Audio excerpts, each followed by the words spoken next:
Start at the beginning. Yeah, I think so. Let's just see how it goes. All right.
back.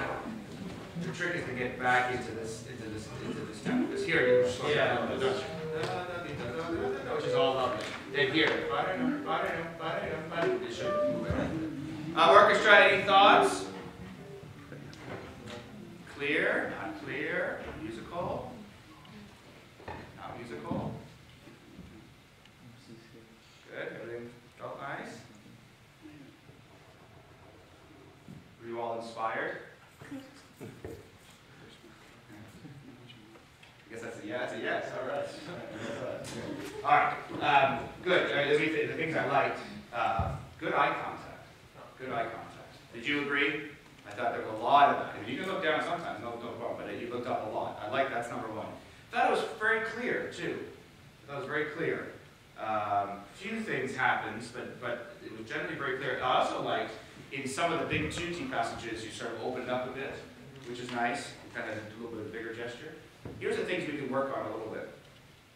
What you want to avoid doing too much of is mirroring, right? And you'll see on the video that almost all the time you have both hands doing the same thing, which in itself, as I said, is not a terrible thing, but then it doesn't free us up to do other things. There was one moment where you gave a nice crescendo. I think it was that same moment coming into the first big tutti, I think, where really, it was a little variety. So careful of the mirroring, a lot of mirroring. You may just, sometimes you just want to do nothing with this hand every now and then. Or you can have it there ready for something, like a cue, or, helping, or anything like that.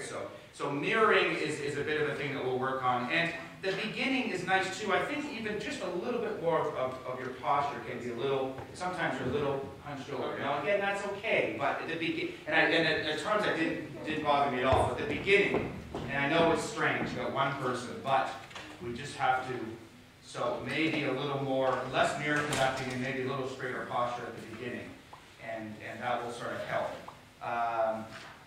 There's something I really want you to do here. Right here. Okay. All right. See if you can do that and effect a change with them right here. So we'll do the solo introduction a little bit. We'll do the Allegro a little bit. Then as much time as we have, we'll have to move on a little bit. Last comment. Not to fill your head with too much. The reason why this introduction is difficult, part of the reason, is that there's such long rests. And so what do you do with them? Papa. If you beat too much, then it's not very musical. You're marking the time well, but nothing's happening. So, ta-da!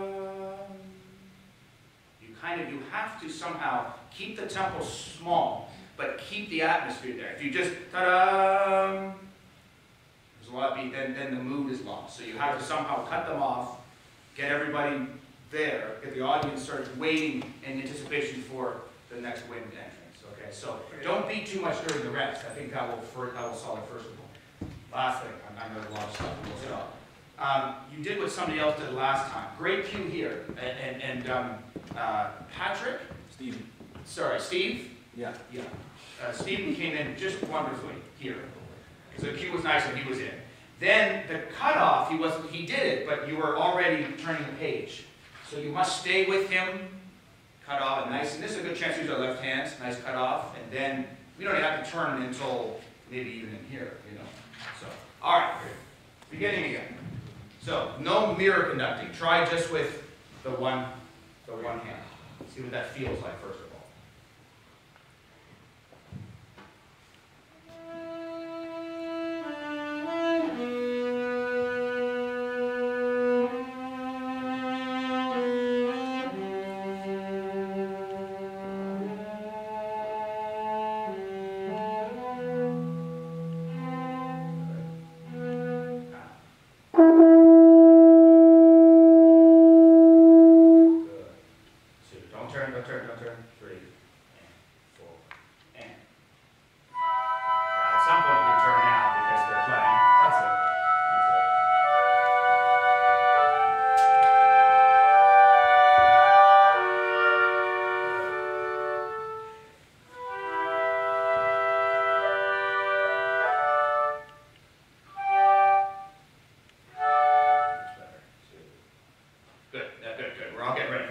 Everything's better.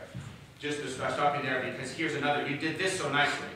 Papa, little beats, cut off. No one cares about how long this actually takes or anything else.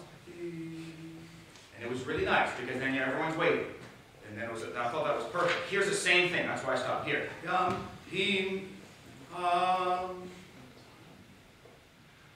pum, pum. So instead of yum, to be, and kind of nothing's happening, the rest is such anticipation. Right there, measure 9. Measure 9. The last chord in the winds there, before the pum, pum, pum. So we give them this. 1, 2, 3, 4. That's fine.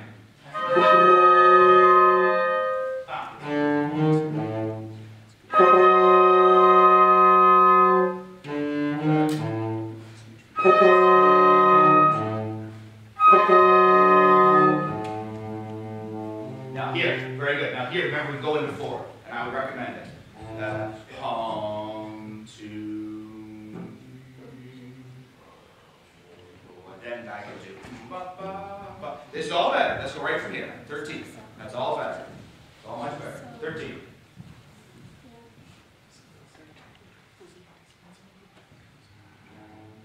That's all right. I think it's the beginning of that cello line.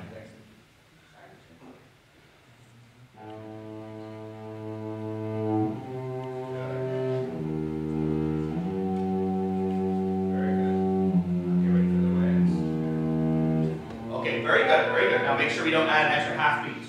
You'll see that we're kind of adding an extra beat there, but this is much better. She plays so much better too, because it's more of what she's doing. This is kind of, she's not sure what's going on. Same place. Just be ready for the waves when they come in. That's much better.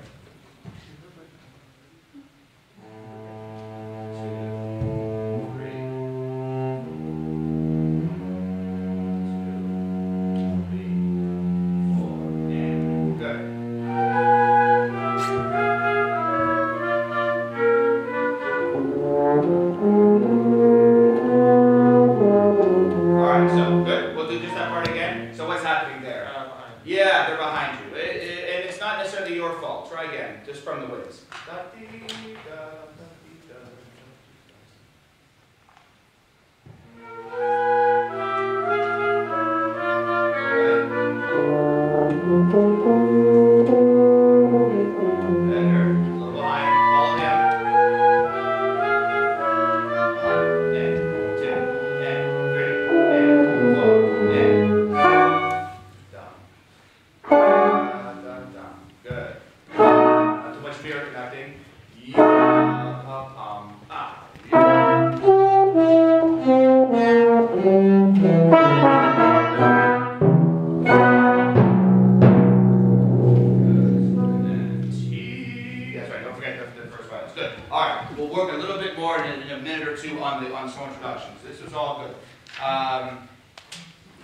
Yeah, you'll see a lot of improvement in that. Keep thinking about left hand, the purpose of it. See, this was good.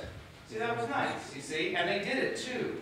They did it. The icing on the cake here would be, I would go da dee da dee da, ti da da ti. I would give them a third beat, real strong, because the crescendo was wonderful. But if you don't fulfill the promise, as it were, ta da da ta, then they won't do this lovely fourth song. Okay, so that's the only thing I would suggest differently. Give a good boom on your third beat, and that will make them play it that way too. Yeah, much better. They were much closer here with that. And this is fine too. Only thing I want to have you do in about 2 or 3 minutes is this opening one more time. For this purpose, we talk a little bit now about having the beat reflect the music. Okay? So I want you to experiment perhaps just with different sorts of beat.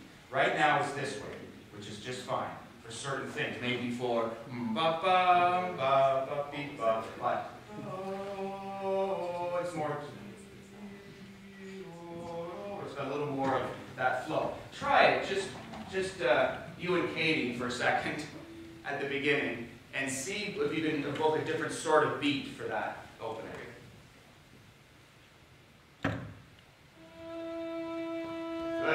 Good. Sorry to stop, Katie. Was that clear when you wanted to come in? Not really. I would be cautious. If you're going to be an 8, which I would do too, I wouldn't go, see, I might go, palm. So if you're already at 8, and the upbeat should be an 8, then they'll all feel real confident about that. Okay, I like the beat though.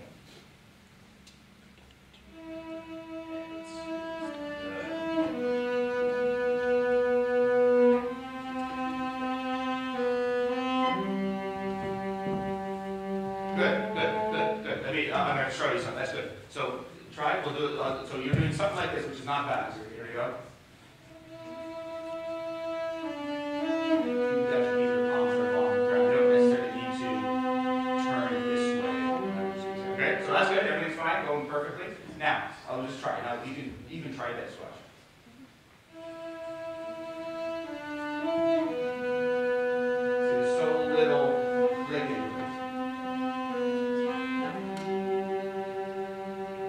You're almost, it's like they're almost, I say this often, like they're through water or through something a little thicker than this sort of bounces around a little bit, which is clear enough, but especially for string players, you know what, because what are they doing with their bow? You see, so you want to just have a little more contact this way. I wonder if it also helps illustrate dynamics, because I know that in this you want to have sheet free. Yeah, so yeah. I felt like you're trying to do something, but Yeah. you make your beat different. Yeah. Yeah. It's more information on it too. Good, great, bravo. All right, number 2. Who's next? Yeah, sure. I gotta remind myself to turn off and on the video so we can have that going. Why don't we do? Let's do the whole thing. We got time. Do you mind? I think you did. Did you?